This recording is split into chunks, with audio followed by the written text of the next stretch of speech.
And after tracking these people and getting your interviews and finding out what's happened with an incident, you're going to find that the costs of these go up and up and up.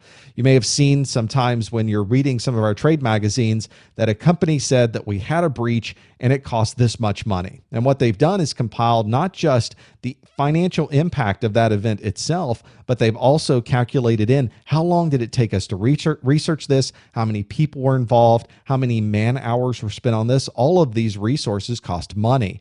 So you're going to have to see not only what happened immediately when the event occurred, but as time goes on, as you're researching and trying to recover from that incident, how long did it really take? And some of these things go into our legal system. They can take months or even years. And of course, that all means more man hours are put towards resolving this issue.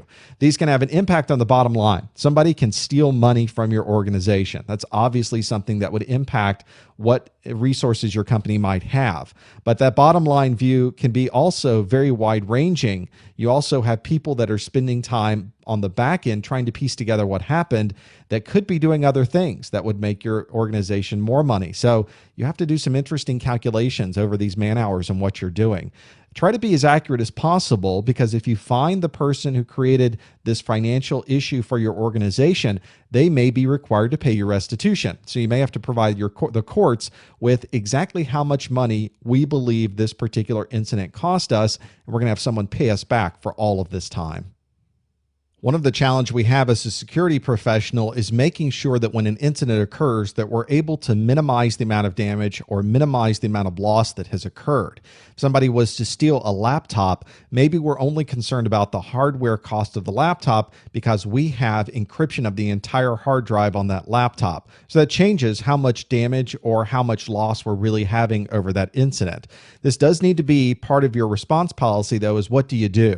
Is there a way to minimize that? If you walk up to a machine that has a virus on it, is being compromised by a piece of spyware, maybe we unplug that computer right away. But what if that computer was our primary web server that all of our customers use? Does it make sense to unplug that if we're relatively certain that virus is not impacting their particular service that they're doing on our website? So maybe we don't want to pull it from the network. Maybe we want to simply partition off or in some way minimize the impact of that virus to our end users. That's one of the challenges we have, is determining how far do we go. We don't want to cut off our nose to spite our face, but we still want to be sure that our organization is protected and that our systems are secure. Every case is going to be a little bit different, and you as a security professional have to be knowledgeable enough about what you're seeing, and you also very often are communicating with others within your organization to make a determination of what you're going to do.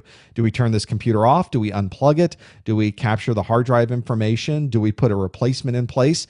You now need to make all of those very, very difficult decisions, because they all are going to have an impact later on what you can do with the system and how much information you're gathering. They're also going to impact the uptime and availability of these very important resources for your organization.